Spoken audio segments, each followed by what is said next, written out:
how would you say my leadership was like? And you can be honest. Like, I want you to actually be honest. Like, I legit tell the truth, okay? Let these people know. First of all, I'll tell your audience, we did not prep for this. This is how Luvvie rolls. We just go. Unless we prep. There was no rules given. So I saw your leadership as creating a life that is authentic, bold, and purposeful takes audacity and truth-telling. It takes disruption. That is what it means to be a professional troublemaker. Professional Troublemaker is a best-selling book, this podcast, and frankly, a life habit. And I'm your host, Luvvie Ajayi Jones. I'm here to bring you perspectives, deep dives, and conversations about culture, business, life, and leadership.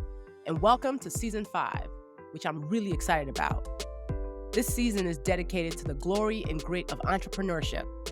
2023 was my toughest year as a business owner, and there was a point where I was 3 months away from being bankrupt. So let's talk about it. Let's get really real about running your own business, the good, the bad, and the ugly. Because while people love to glorify entrepreneurship, they often leave out the tough lessons, the failures, and the pivots that have had to happen. My hope after this series of episodes is that you feel more informed about what it truly takes to run a purpose-driven business. You feel less alone about all the times you messed up, and you walk away knowing what to avoid so you don't make some of the same mistakes I've made. Let's get into it. Hey, y'all. It is Luvvie back with another episode of Professional Troublemaker, where I am deep diving into the highs, the lows, and plot twists of entrepreneurship. Yo, if you tuned into the last 3 episodes, you heard all about why 2023 was my hardest year in business. I've given you all the information about how I built a team and then how that team started crumbling. If you haven't already, go back to listen to those episodes. They are worth your time. So in this episode, I'm bringing somebody we introduced in episode 2, the Build Your Foundation episode, where remember the HR consultant who observed my team for 3 months and made recommendations on what to tweak, who to fire, the one who I called the team gardener? Well, she's here today to give us her perspective and the inside scoop on the dysfunction, my blind spots, and when she knew my company needed a major overhaul. So I'm joined by the amazing Sally Thornton. Sally is an instigator on how to thrive in the future of work. She's the founder of Forshay, a company that connects the Bay Area's most innovative companies with exceptional talent, and a frequent keynote speaker on the future of work. This conversation, everything. So let's just jump into it. Sally, welcome. Thank you. So you've been listening to the podcast also. I did. I loved it. And I was like, you know what? I think we need to bring the gardener to the table. I think Said no one. Like Said no no one one. talk about HR and people issues and firing. No one. But we need to, though. That's why we're all over here tussling. So I do think we need to be talking more HR stuff too. When I was telling the story about even building the team and then firing the team, I literally was like, you know what? It'd be good to talk to somebody who was there watching the crumbling in real time. Because I also wanted to get the perspective outside of myself. And I wanted to bring you to the table, Sally, so you can let these people know what was actually happening in case I was being inaccurate. So you've also listened to the last couple of episodes. So Yes. you've heard all the facts I put forward. What was your reaction when you were listening to the episode? You gave me one of them right before this. Yeah. So my first one was, I can't believe she's telling all of it. So there's telling the truth and then there's telling all of it. And so I'm used to telling the truth, but I'm also used to holding people's confidences about things that they might be sensitive about and they don't want to share all of it. Right? You shared all of it. And I was like, damn, this is fantastic. It takes courage because talking about letting people go, anything in that HR realm, usually a lot of people have a lot of fear. It can create business risk. And I really feel like there's risk in anything, but I love that you are in the I'm into it. Like the risk of not telling the truth is that everyone is in like a cloud of thinking they're alone. And what you do is dispel the cloud and be like, you know what? let's say the full truth. Let's not just like give you the part that's kind of, that it's comfortable. You don't do the comfortable truth. You do like all of it. I do all of it. And for me, again, like I really came into this season with the idea of like understanding that we are all silently struggling. And because of it, we're feeling even more alone and more dejected because we think we're the only ones going through it. And this season actually came to me to do in this theme when earlier this year, I actually posted something on Instagram being like 2023 was the hardest year of business I've ever had. And Sally, the responses from people who even shocked me, like people were like, oh my God, you just spoke my language. So I was like, wait a minute, we were all dealing with such brutal business year and none of us were talking about it because we were all, of course, in the trenches. And I just think about how silence keeps us stuck. So yeah, I really want this season to really demystify all this stuff because I think entrepreneurship is just still so full of secrets. Yeah.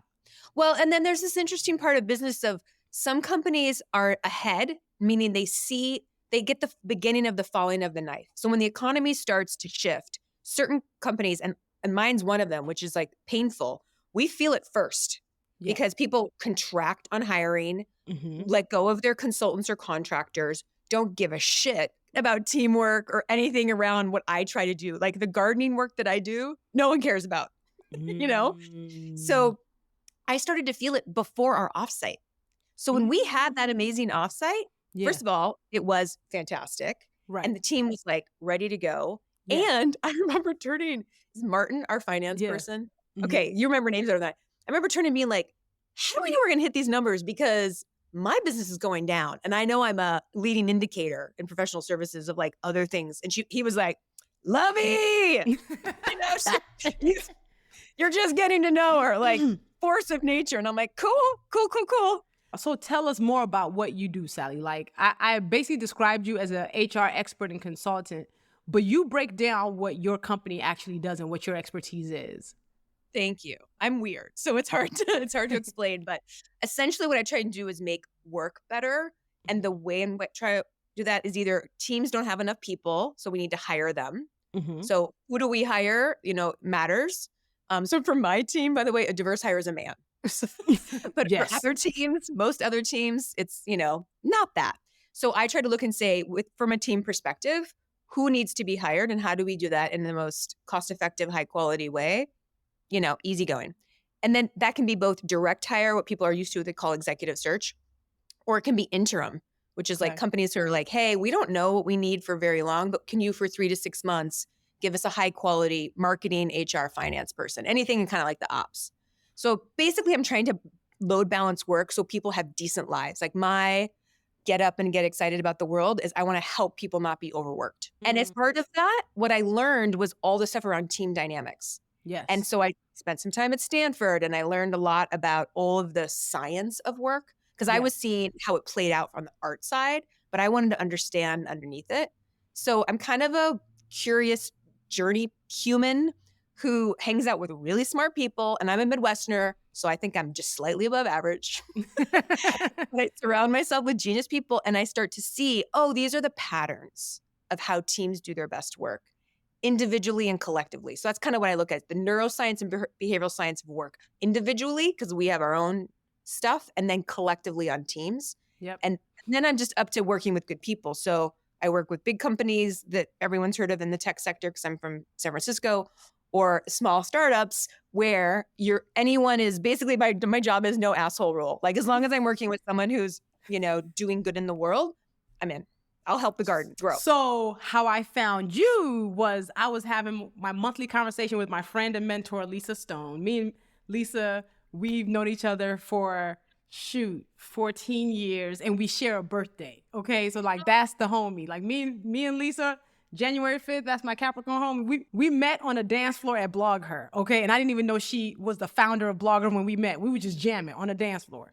Yes. So I was talking to Lisa, and it was probably like July 2022. And I was like, Lisa, I feel stressed. This team is wearing me out. I am spending a lot of money. I don't see the point of it because they still got me on the hook for doing too much and I don't know what's going on. And Lisa was like, I think I know the right person for you to talk to because I think she'll be really helpful to look at what you're up to. And her name is Sally. And I was like, bet, connect me with Sally. And then you and I do a call. I don't remember what I said on the call. Do you remember? Yeah. I remember you were like, I am up for anything. That was one that I was like, okay. Yeah. I said, get me together, Sally. Mhm. Get me together. And what were your thoughts when you heard whatever I said to you? Because I don't remember what that was. I probably was just yelling.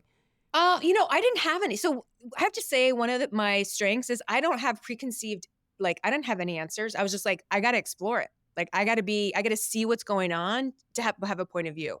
Other than my only preconceived idea was she's amazing. Look at what she's done.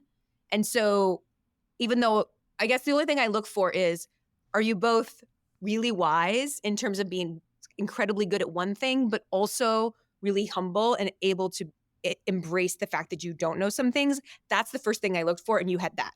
Beyond that, it was like, team go. Bet. So I was like, okay. You were like, okay, I am going to come in and I'm just going to observe. Now, what do you remember from the first, and I think the first time, the first day you were our team gardener was right after Labor Day when we came back into office. Yep. It was my director of operations first day. Whole team was on Zoom. Tell me what were your first impressions of the team or even that meeting?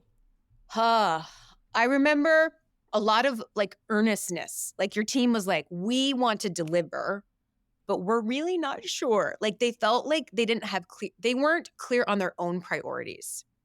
And what I thought you did well was say hey, there's a lot of really good content I have out here. I need you to put together, run it by me so that you can stay at your highest skill set. And I saw them a little bit messy at the bottom. And that was when I started to go, oh, this team might just be a little junior for your ability to synthesize Luvvie. I felt like they were a little bit not confident in terms of their ability to say, yeah, I'm going to take Luvvie's stuff and I'm going to put in all these places. They were looking for a lot of approval from you, which is, everything has a pro and a con. Yeah. So I never say things are bad or good. It's where's this good and where's this bad? What was challenging was they were always looking for your approval, which kept you in the weeds.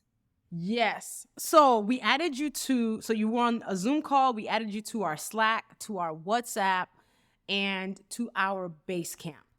After 1 month of observing my team, what were you thinking? Honestly. You need a better team. Now, they all had qualities so here's what's challenging about any team. Everyone's got, you didn't have an asshole on the team. Right. So you recruited well in terms of values alignment, right?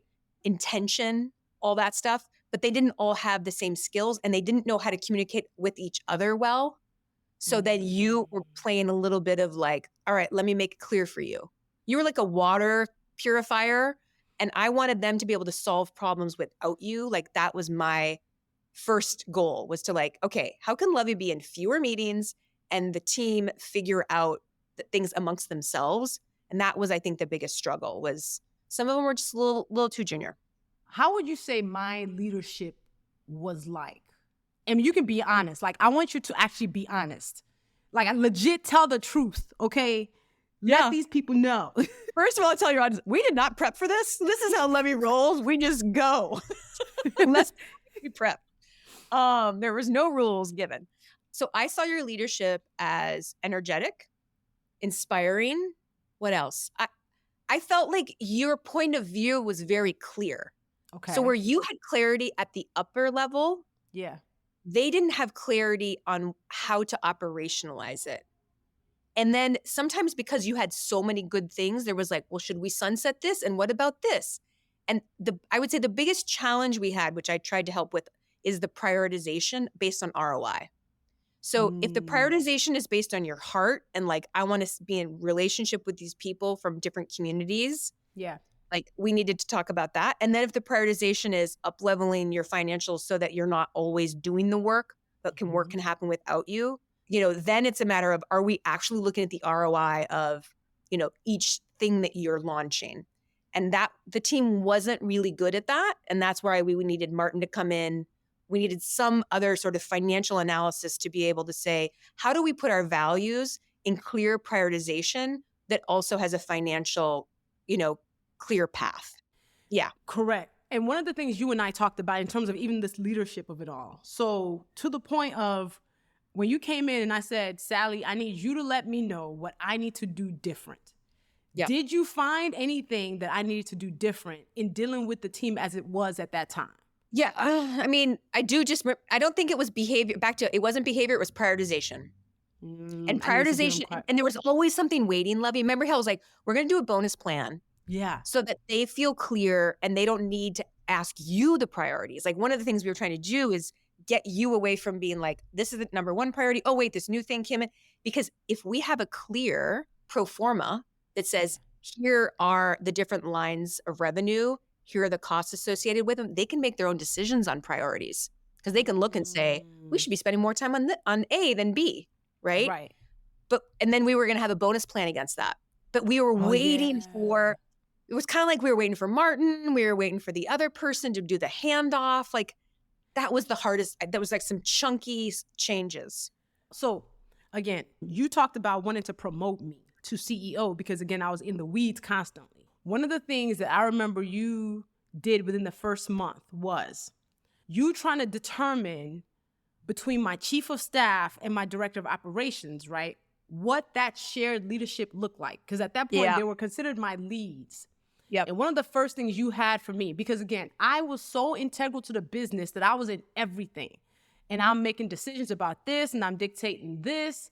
One of the first things you challenged me to do was to allow my leads to decide what they wanted to create as their points and lanes of ownership.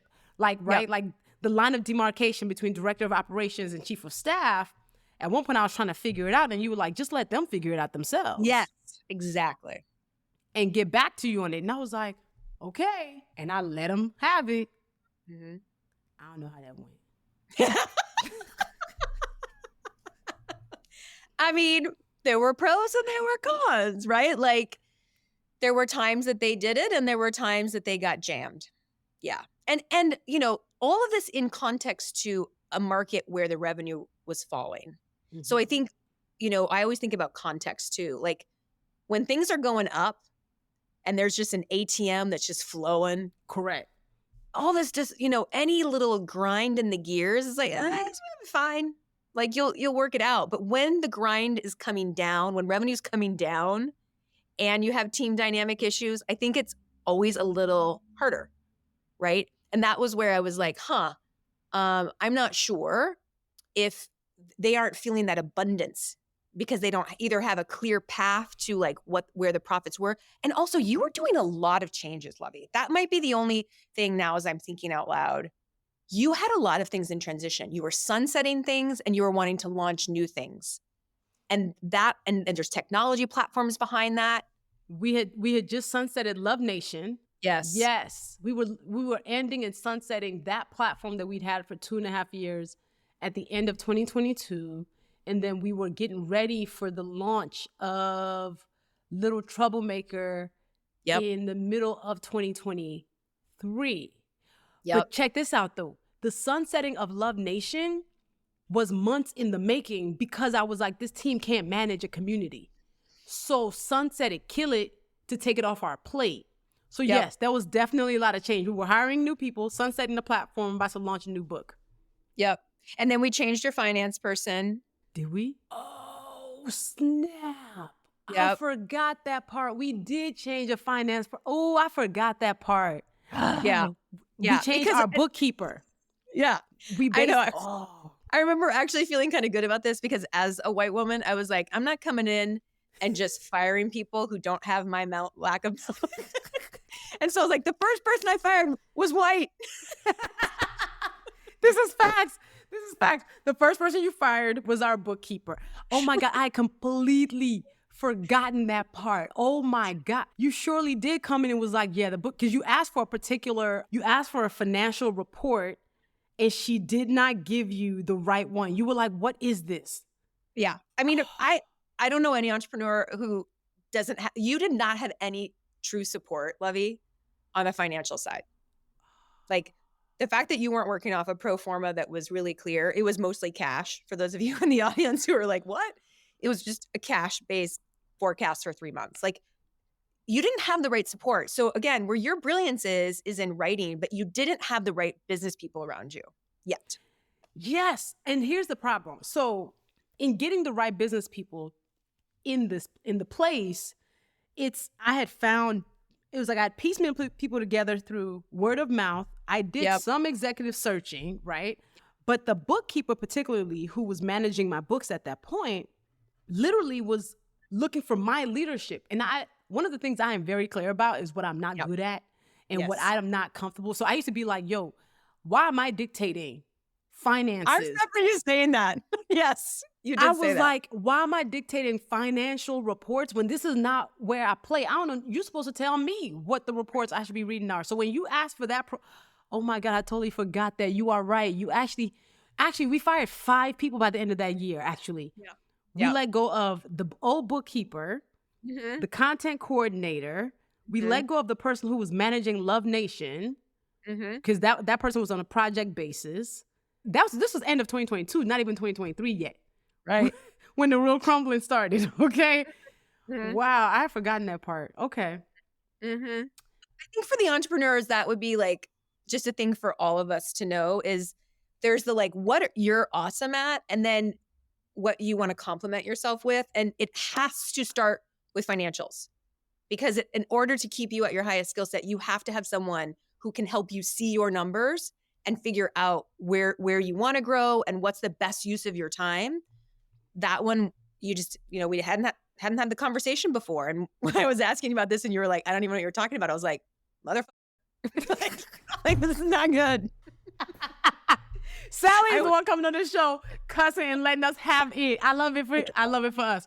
Okay, so actually that brings me to, what are the reports that we should be getting? Because I'm sure there's people listening to this who were like, I'm wondering if I'm getting the right financial support in this. What are the reports that every CEO, entrepreneur, whoever needs to be receiving every month from their financial team? What is what is useful? What is necessary? All of that. So what I use, and I'm sure I'm going to learn, one of the things I love about my job is I'm learning from people all the time, but I'll tell you what I use. So I have to have a pro forma, and a pro forma predicts what my profits, my revenue, my expenses are. So therefore I have a net profit, hopefully, not in 2023, but in every other year, month by month. And if you have a pro forma, what it does is it allows you to see, and you did have a cash flow, which was, that's different. So pro forma is like when you expect to bill things, when you expect to expense things, and you have essentially a true ability to see where do you need to add resources, because you're like, oh my God, we're launching this whole thing. We're going to have all this revenue. Who's going to deliver the work? Well, we have room on the expenses because the revenue is booked, right? Like we're going to be launching this many books or whatever you're launching, right? So revenue minus expenses, then you can plan your business. Secondarily is the cash report. Many businesses do fail, which you did well, because they don't have cash forecasting. So you need to have both. How are the profits going to come in from an accrual perspective? And then how are our cash flow working? What you were doing great was cash flow. Yeah. And what you were missing was the profit forecast in order for you to be able to think ahead strategically about where to cut. And that's why 2023 for a lot of people was tough, is we couldn't really forecast well. So even when I was listening to your last week's summary, and I was like, I don't know what she's going to say about me as a business advisor, because I was like, you're good to go. And then 2023 was a disaster. So you could be like, fire the freaking business advisor. But the challenge is it's a dartboard, right?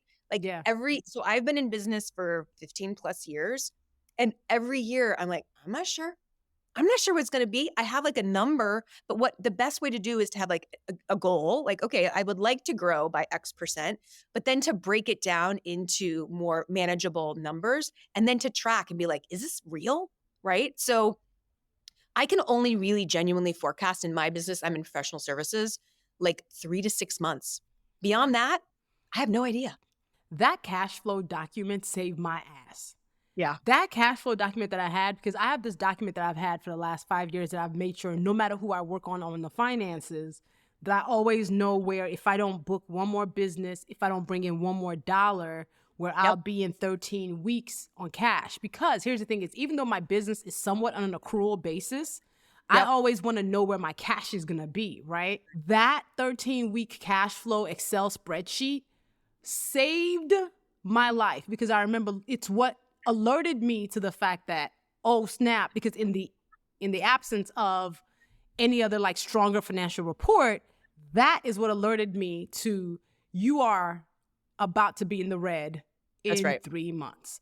Like that thing saved me because then I started a revenue run, but that's a different thing because but people don't know what people don't know. So when we put people in place, that's like your job is to manage the finances, make sure it works. And I'm only getting half the reports I'm supposed to get, you know, I being the person who's also trying to manage this wayward team and hire and then writing ideas, I couldn't even pay attention to what financial reports I wasn't getting. Yeah, exactly. Yeah. And that, oh my God, how did I forget that part? I must have repressed it because I was like, it's too much. And here's the thing, you know, by having the cash, you had the alert system you needed. Yeah. It just cash is always very near term. And what I was hoping for you to get is also the planning that would be more middle term, right? So as you're thinking strategically about what brand partnerships might I want to do, or how do I think about the merch store, all the different business ideas you have, that's what you need a pro forma for is to help you envision all of what's possible. But because you did do the cash flow really tightly, that is the red light, right? That's the real deal. It's not the pie in the sky. What might we do and how do we prioritize medium term, right? So let's talk about team dynamics. So what did you notice about my team dynamic? So I felt like some people were a little bit burned out from COVID. And so you had some people who were tired. Like they showed up and they were like, Luvvie, I am working so hard and I don't know what to do. I don't know what the priorities are. I need you to tell me what to do. And I sent this thing and you didn't get back to me. And it was a little bit of like, it's all like you need to save, like you're a mom. You're a little bit like mom to these younger people. And we don't like to talk about age in HR, but so we'll say early in career. That's the way you say it. Okay. That's the euphemism for age. So you had some early in career people who were exhausted. And I will say collectively, this is what I've seen across clients. The benefit of my job is I get to see across companies and be like, this is not you, Luvvie. I can tell you across everyone, people are tired. Yeah. Right? So then they want you to tell them what to do because that's less exhausting for their brain. Like, just tell me what to do. Right? Yeah. So, and then they feed off each other. There was a little too much like, yeah, isn't that so hard? Like gripe amongst each other, which can be like, again, not great time spent. And I felt like the professionalism, there was a little bit of like, well, if you did this and this would make it easier for me because there was a pretty flat organization in your people, there was a little bit of like, well, if you did this better, then I could do this. And then, so that wasn't a great dynamic.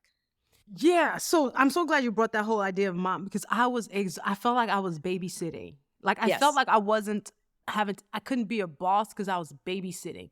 And to your point of the fatigue of it all, I remember a few times even being like, what do y'all need from me? Do you need a break? If you need, make sure you're taking lunch. And I was feeling like I was parenting. Yeah. I was parenting. Yeah. I was parenting. Yes. That feels accurate. And I remember there was even one of the meetings that I was recused from where I was told I don't have to show up because it was like a project planning meeting. Mm-hmm. Sally, after the meeting, I get 4 people slack me. What happened? Oh, 2 people got into it in the meeting. Oh, I don't know if you remember that. I was not in that one.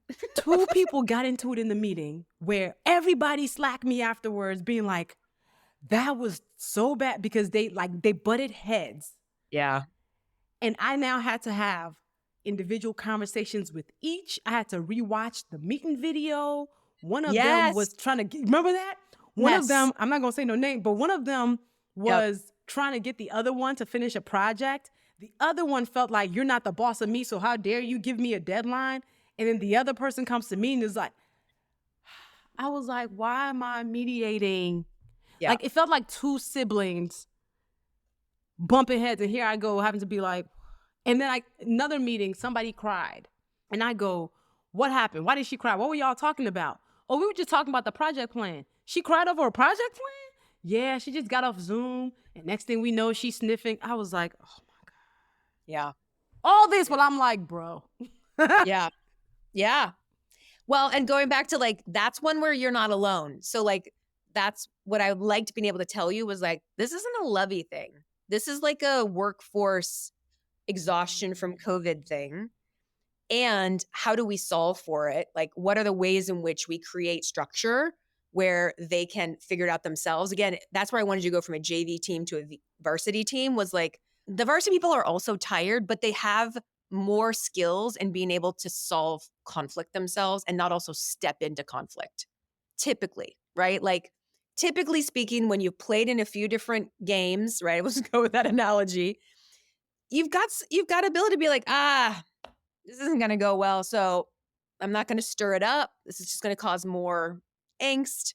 And, there's just a emotional maturity, because you still have feelings at work, even if, like, to your point of like, it's just a project plan, but you have feelings, but like how you manage them is the difference between kind of a person who is more self-aware and able to self-regulate. And sometimes your coach was trying to sort of help them. And that was when I was like, ooh, the coach is doing too much, because they need to just, there's like, how much am I responsible for as an individual, and how much does my company need to support my growth? Like, actually, I'm so glad you brought that up. So you ended up in meetings that I wasn't in. Mm-hmm. And then when you and I would talk during our meeting, you'd catch me up. And number one, you were like, the Thursday meetings that were considered strategy meetings, you were like, they were not strategy meetings. You were like, there was no strategy being done. It was a full on like mini therapy session for them about how to handle each other. Because when we would bring it up, like, what do you need from Luvvie? Do you think your workflow is too much? They'd be like, no, my work is fine. Like, I don't think my plate is too big. So what's the problem? Yeah. What did you notice with them and the coach? Like, what was happening in those meetings? I wasn't even in those. It was like aspirational strategy, but no actual strategy. It was all about execution. And even with the execution, it was, I would just say, a need for sort of work therapy.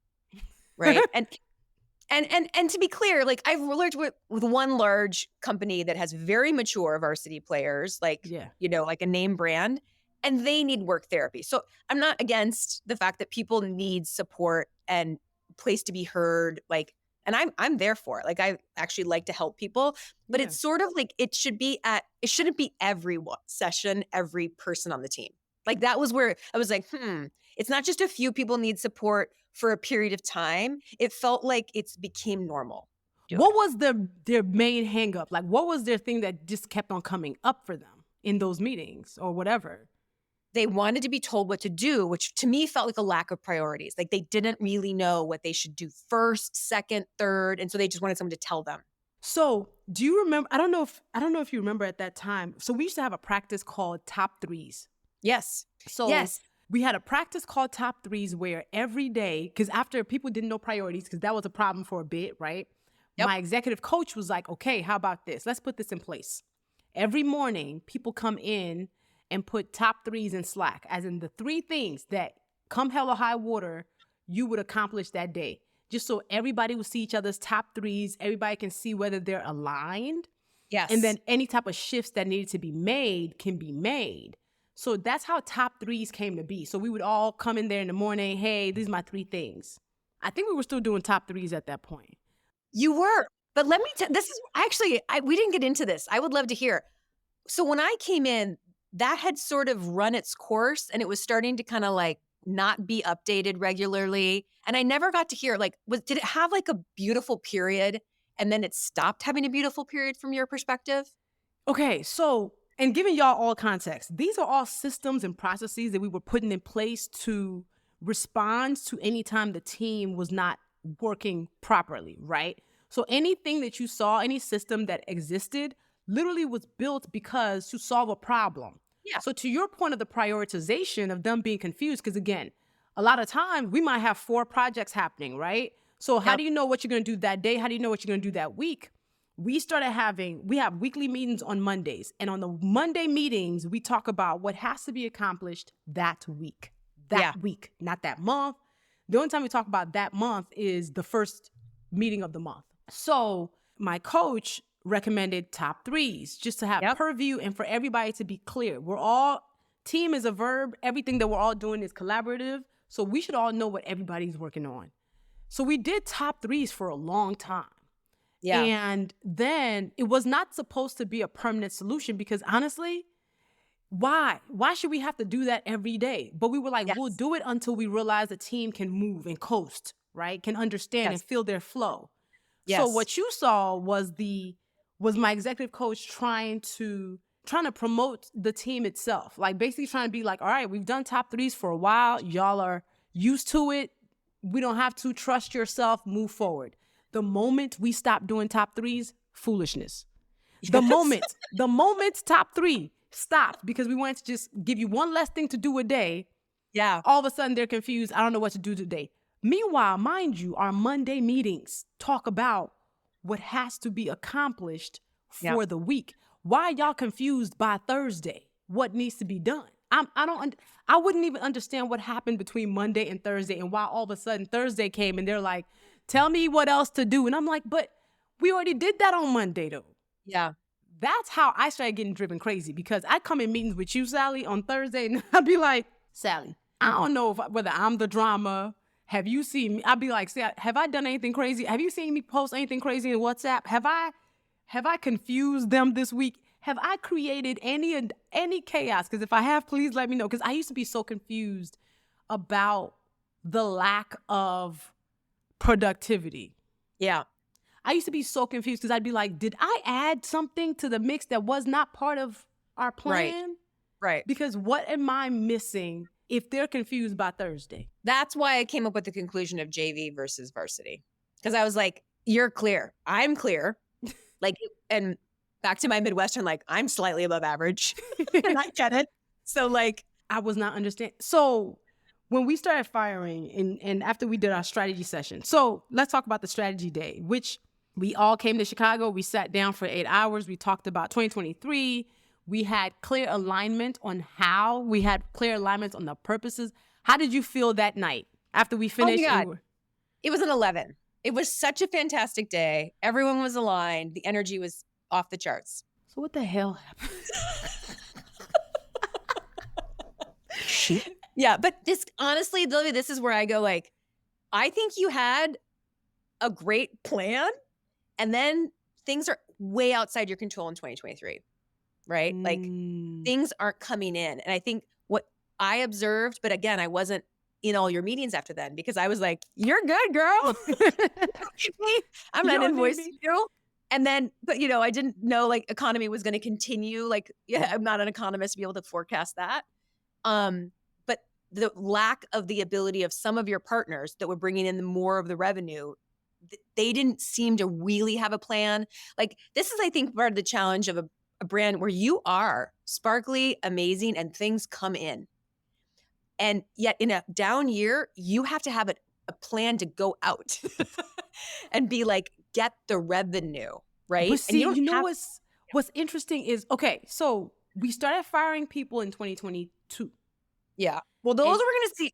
That's the upgrade. That wasn't because of the economy. That was just you upgrading. Right. That was me upgrading, right? And then, but the current team that we had and the plan that we had and the leads that I had, you were like, all right, cool, bet. The team was supposed to activate multiple parts of revenue, even outside of external partners. Okay. That they did not do. Because they just started running amok. Yeah. You want to talk about team dynamic strained? What you missed in 2023, not being all the mix, my leads started actually having opposing viewpoints. And started butting heads. And started having power struggles. And then the team below them, which was relatively new because we basically almost wiped the slate of the lower team and got new people in place, was messing up so bad that it was just I could not. And I was above my pay grade in strategy. I could not build one more system. I could not pivot one more time. I could not adjust one more thing. And I was like, and I remember I would text you on the side, Yep. like, Sally, Right. girl, what? I should even look at our text messages right now. I should look at our text messages right now and see if I can find something that I sent you in 2023 to just be like, Sally, I am in the wild, wild west. Yeah. I will say all your text messages, even when it was like a shit show, were so entertaining. So for all of you listening, like the best way to deal with that is humor. And you just had it in spades. So I was like, you're like, can you? And I would just say like, yeah, I'll get on the phone because I want to help and you're funny. I remember one day I got on Zoom with you and you were crying. You were like, HR has never been this funny. You were. Yep. Okay, so I found a text message. message. Oh my gosh. February 6th, 2023. I said, so last week didn't go well with the team's productivity, and I'm about to insert myself back into the weekly team meetings. I basically let blank have it on Friday because her and blank are telling me to let them handle things and things are not being completed. Plus, how they're onboarding the new team hasn't been effective. So you said, damn, okay. The key question is checks and balances. Ask them how you will know things are done. You talked about wanting to be in some team meetings for culture, so sounds like now there's a multiple goals of joining, but it doesn't have to be a regular thing once you feel things are back on track. So that's February 6th. And then February 10th, you happened to talk to somebody else, and I basically had to give a message to my leads. Yeah, because they reached out to me. They started to reach out to me. So I guess I wasn't so scary because they were reaching out. They were reaching out to you. You said, I'd want you to dig into their roles next and the importance of them really operate in ways that plus one's revenue. Can you talk about, oh, no, actually, I said that to you because you were getting on a call with them. And I said, can you talk more about reimagining of their roles? So you said, got it. Yeah. Yeah, and I remember they tried to create a document amongst themselves about roles and responsibilities so they wouldn't butt heads. Because they were butting heads about stupid stuff. Yeah. Like it was this weird power struggle that was just ridiculous. And yeah, no. And they're both great people with great skills. It just that was a mystery that I didn't solve. I still don't know what happened. To this day, I don't know. So yeah, I would say for anybody listening, what would you recommend? Because again, team building is so tough. It's the hard. Honestly, business is one thing, people is another thing. What are some critical things that anybody who's listening should really keep in mind about building and sustaining a good team? I love that question. So the first thing is that it is complex. I think when we come in as individuals, we think that the problem we're solving in the work is going to be the hardest thing. Yeah. Like, how are we going to launch a new product? How are we going to design this new service? How are we going to build this AI or whatever? Like, we think the most complex thing is the product or service that we're doing. And we think people should be simple. And it's just the wrong thing, the wrong assumption to go into. People are incredibly complex. And then you have this multiplier of people with other people, right? And I have this thing in my last talk called The Future of Teams where I showed a DNA strand. And I was like, the future of teams has to have all of these things for it to be a healthy genome, right? Like you need a lot for an individual to be healthy. And then you take that times, 11 people on your team. Like it's a force multiplier. So the first thing is actually kind of like calming down and being like, all right, I expect this to be complex. So instead of being frustrated, right? It's like, I expect complexity. So that's the first thing. The second thing is really looking and saying, like, from an individual level, are they able to mostly manage the conflict? Like, and so what we learn in recruiting is ask behavioral interviewing questions, not like, how would you do this? Because people will be like, I would do it brilliantly, and I'm going to tell you how I would do it. It's like, it's in the past. How have you handled conflict before? What have you learned about the way in which you handled conflict? Because then it's a real story, not a theoretical. Yeah. And in the real story, figuring out how self-aware they are their ability to be like, this is when I know how to ask for support. And then this is when I can figure stuff out or use support in my own world, right? Mm-hmm. That is so much of it. And I told you this when I started working with you. I overhired in the beginning. And when I say overhired, I mean, I hired people who had more skills and emotional maturity than I actually needed in the job. And I paid them more because I didn't want to spend any of the time at that time when I was starting coaching at all. Yeah. Like I was so focused on trying to build our brand and get big client names and things like that, that I was like, I am willing to pay for higher skilled people than the job actually requires. So I don't have to do any of that. And it served me. I mean, I've had people with me for over 10 years, but when I'm in my CEO group of other women owners, it's helpful to have peer groups. For those of you out there, if you're not in a peer group, it's really, really helpful. Yeah. I have one. And we have transparent data to share and we'd show salaries of our key employees. Again, this is all confidential amongst the CEOs. They'd always be like, you pay your people really well. And I was like, yeah. and you did too, but in a lower skill band. So I would say the one thing is think about like the ROI of like, if I went up another skill level, what does that buy me? Mm-hmm. And I do think for small business owners, it can buy a lot. In bigger companies, it can make people bored in their jobs. So again, I don't suggest the same strategy for teams at every company and at every level. It does depend. But in terms of like small business entrepreneurs, I think in the beginning, having people who can manage conflict in ways that you can focus more on the product and service and less on the dynamics, I think it's a good ROI, but that's just my point of view. I'm always willing to hear the other side. Got you. So for the person who is a solopreneur right now, who is like, I know I need to build a team, are there any critical positions that you think everybody should have? Well, you know I'm going to start with finance. Girl. Let's bring it home to like managing cash flow and a pro forma. And then I don't know. I mean, honestly, like if you have, to me, I guess I'm a comp girl by background. Like if you have the numbers strong, then there's so many paths you can go, Luvvie. I have no advice because I would want the brand marketer to do her thing and, a coder to do another thing. And I don't know, like that's where I'm like, let your creativity flag fly. But the business financials, make sure you have a business plan. It could be a one-page business plan and a person that will help you look at the numbers and then test your ideas. That would be the only other thing. Like I love design thinking principles is test your ideas in small ways, which you were doing. You were making small bets and like, let's try the merch store or let's try this Love Nation thing. Let's learn from over this community. You did that really well. That's another, I would say, truth across businesses is to try things out and get, feedback from your customers and then see where's the profit margin and where do you want to grow. The last thing I would say is where your energy is. Like I've noticed that on some projects, I'm like, all right, I'm here. And I'm like, and then I did a project last Friday with Pixar. I can talk about it.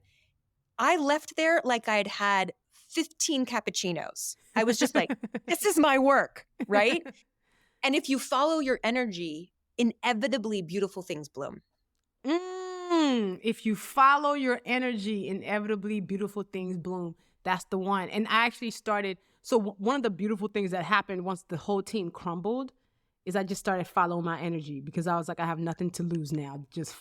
So that's how the Book Academy came to be. Like I was just like, and that was actually one of the things that the team was supposed to help me launch that they could not figure out. And I ended up launching it with like 2 people.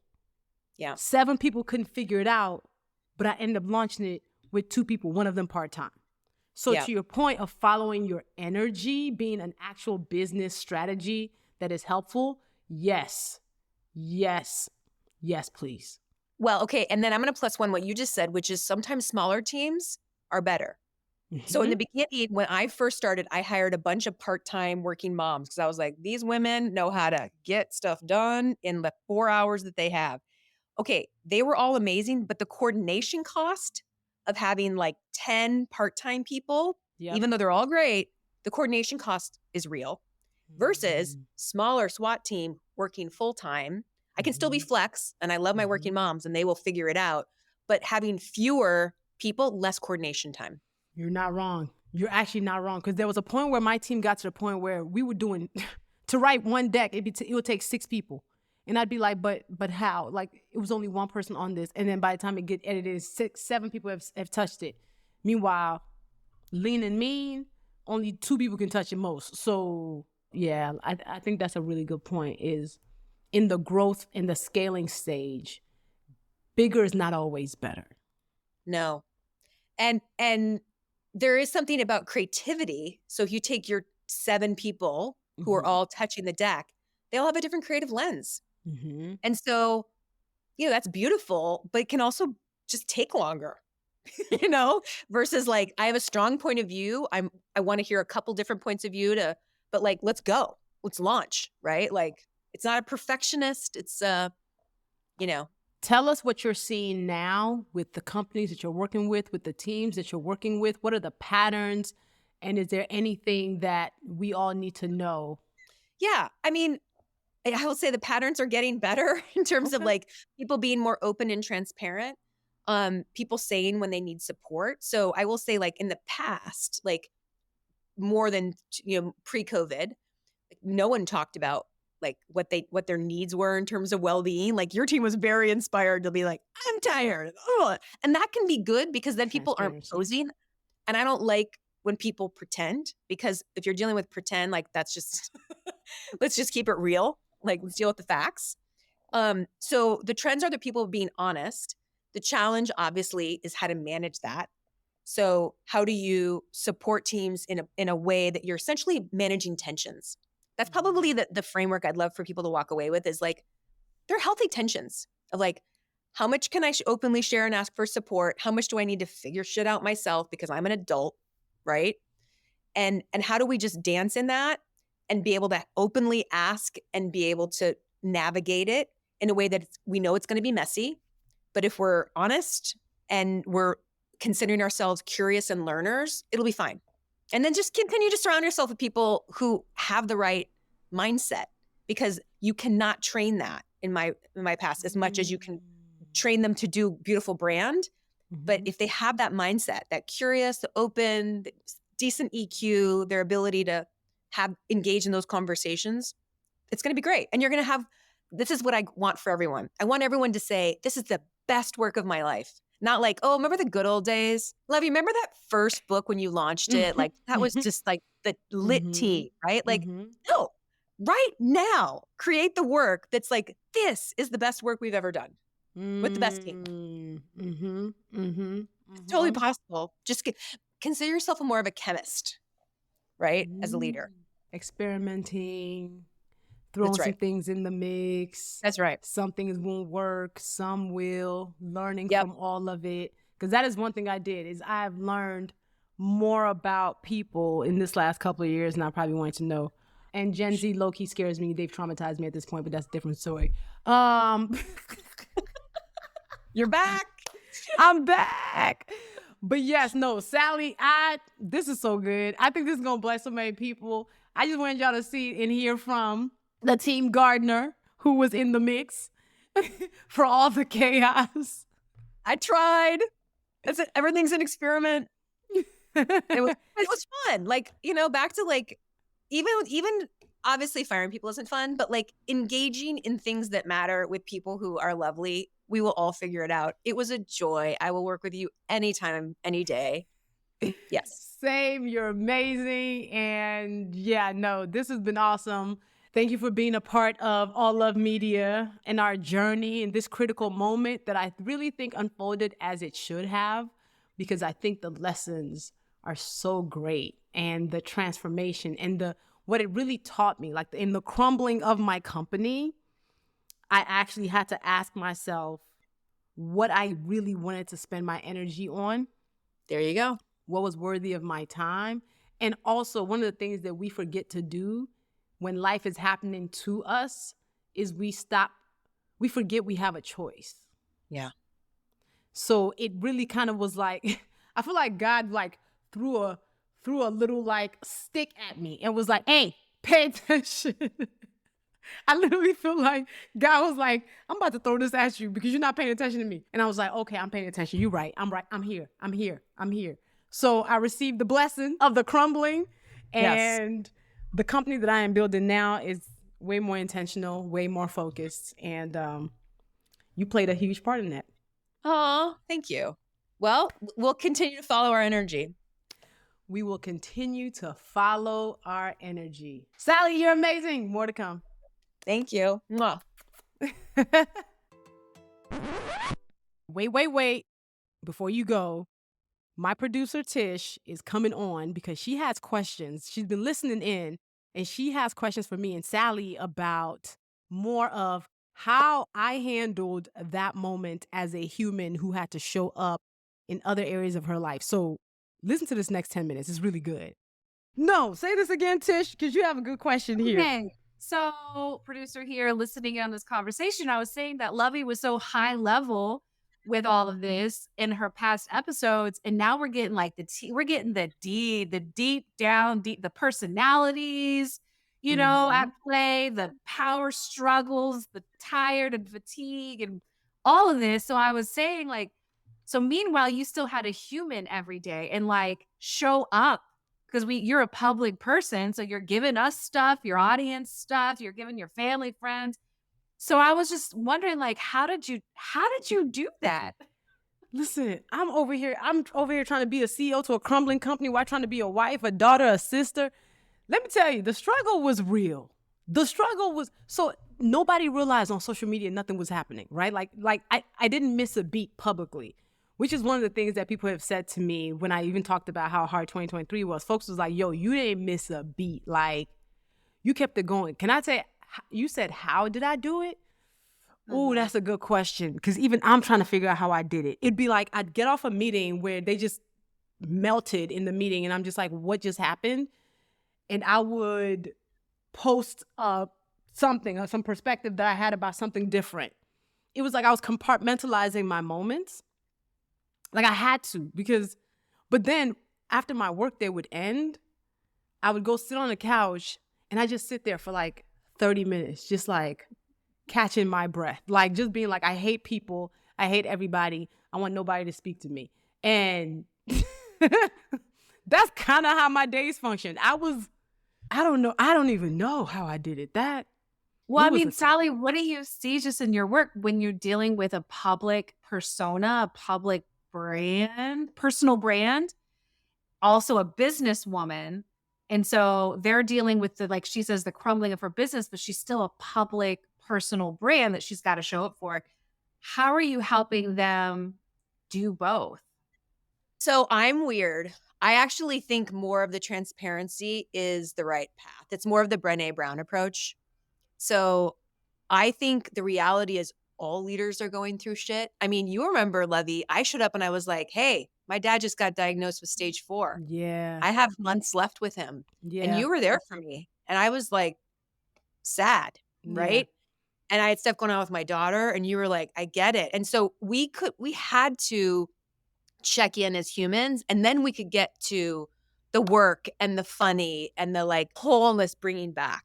And that's why every time we met, we were able to, I think, I'll speak for myself, I was able to be like, all right, this is what's going on for me, like, right? And you were there, and then we were able to do work, which frankly is lovely, because I don't want to just think about all the hard personal stuff, right? Work a little bit of my therapy, and then come back and be like, okay, now I can do all the things, because we are whole humans and we do have to rotate into these roles. And the more we're transparent, then you know that when I'm showing up with my energy that's a little bit like down, that you're like, oh, it's not that she doesn't want to show up for Luvvie. Right. It's that her heart is heavy. Yeah. And so to the extent that people are comfortable, it is a shift from professional, like what does a professional look like? How do they show up? Yep. The more that they can say, this is what's going on for me, then the other people in the room are like, oh, okay, it's not, you're mad at me. Yes. You know, that because your energy is different. You can't pretend. Like there's this whole research called covering, where people like cover up their gender, or they cover up, something that they think is going to be a conflict in how they show up professionally. even straight white men cover up something. That might be like they're dyslexic or they grew up Mhm. poor or whatever. Mhm. We all cover up to a certain extent, and it takes away our energy, and people misread it because they can tell something's up, but they don't know what it is. So Yeah. my thing is like, just Mm. to the extent that we're all evolving in our own way, but to the extent that you can open up a little bit and be Yeah. like, hey, this is what's And- real. I Yeah. think it makes you stronger, Luvvie, because people Yeah. want to know that a very strong Black woman who's hilarious also is like, I can't talk to anyone right now, and I'm Yeah. angry. And Yeah. actually, I think you showed up because I follow you. I think you did show up that way, Mm. and you're doing it more now. But maybe it's just like the rose is starting to open up to all the petals. Yeah, I don't know. because here's the thing that I will say, like to your point of like bringing the person into the work of it all, I always understood, like even with my team, when you were talking about like the work therapy, I always understood, like I'm dealing with people, right? So I always told my team, and we started doing icebreakers in the beginning of our meetings Yep.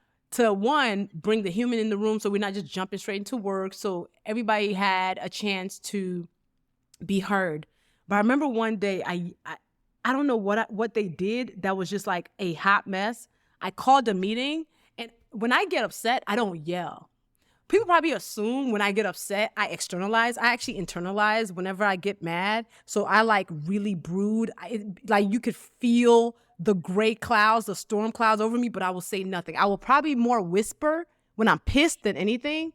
And I remember I got on one day with them and I was like, guys, what's happening? Help me understand what just happened. And they're all sitting there looking scolded. I realize my words cut even when I don't use them. Yep. Me even saying the words, what's happening? Because it was a day where I was frustrated. They was pissing me off 1,000 times while I'm managing home stuff, while I'm managing friend stuff, while I'm managing. So I literally got on the call with them and I was like, what is happening? What just happened? Help me understand. Like, Yeah, because you know what this means? I'm disappointed. oh, they was hurt. They were hurt. They felt so hurt by me. And I was like, I didn't even yell at y'all. No. I ain't even yell at you. I just came and they were like, oh my God, our feelings are hurt. And I was just like, oh my God, I cannot handle. But then again, the leader has to take the knee, right? I circled back with them and I said, listen, I might not be showing up as my best self right now because I don't even got it. I literally did. I was like, I don't have it.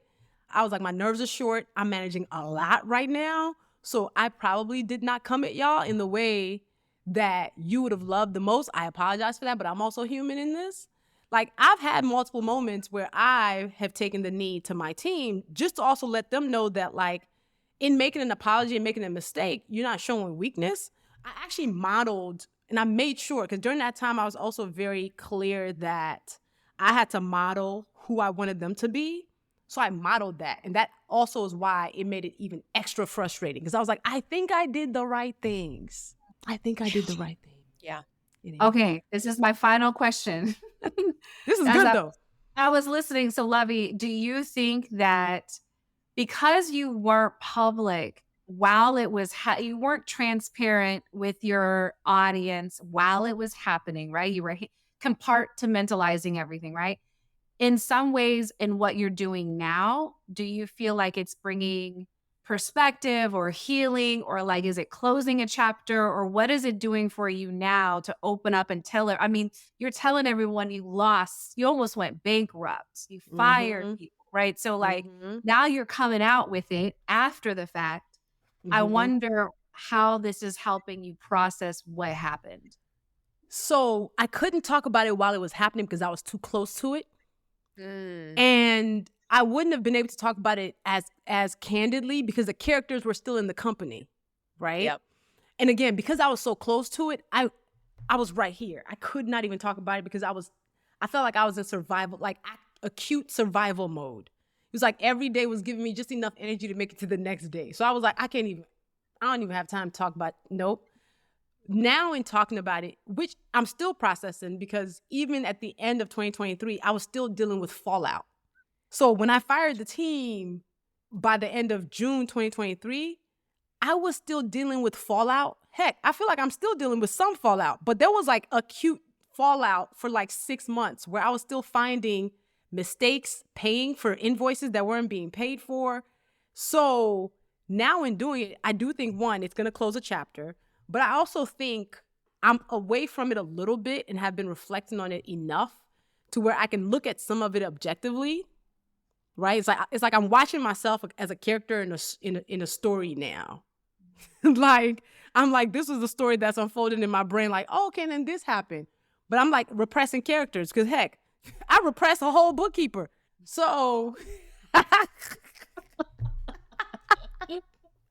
so yeah, I think now is the gift of being able to go back and say, this is not a story to tell in 5 years. In 5 years, I will not care this even happened. In 5 years, I'm like, that would just be 6 months out, 7 months. We're 9 months out actually now. And I'm like, oh, I birthed a new company. Okay. Yeah, we could call it recent reflections. Recent reflections. I mean, you can't reflect in the moment so great. And to No. your point, in 5 years, you won't care. But there's some reflection of like, what just happened? And it's still near enough to where I still remember details. Because in 6 months, I would have forgotten some of these details where I'll just be like, what did we say? Who did what? Whose name was that? So now is the right time. Okay, and that's another interesting thing about energy, right? I couldn't remember everyone's name, but I will always remember our work. So like it's back to like what's sticky, Yes. what stays with you, Yeah. right? Yeah. I mean, I was really honored when I listened back and you said something like you're like, and Sally, brilliant. I was like, brilliant? Okay, good, because I felt like I just set you up for a shitty year. That could have gone a different way. Well, everybody, I think we just did the whole, when you stay in the theater to see the credits and then they come back with something else. That's what we just did. A little bonus. You know what? We might actually have to drop this as just a little bonus situation. We might actually just be like, we got to come back and say, wait a second, it ain't over and we got to drop this. Okay. I think we do. I think we should. I actually think we should drop this as a bonus. That's good. Tish, I'm glad you actually made an appearance. That's good. Sally, this is so good. Anytime, any day. You tell me where. If you dig what you just heard and want to make sure you don't miss another episode of Professional Troublemaker, subscribe on Apple Podcast, Spotify, or wherever you get your podcast fix. And leave a review. Let the folks know this is valuable content. You can follow me at Luvvie everywhere on social media, Luvvie. And if you love this podcast, you'll love my newsletter, The Love Letter, LUVVLETTER.com. That's where you go sign up, and it's my weekly note on all things culture, business, and leadership. Tap in all over, and talk to you on the next episode.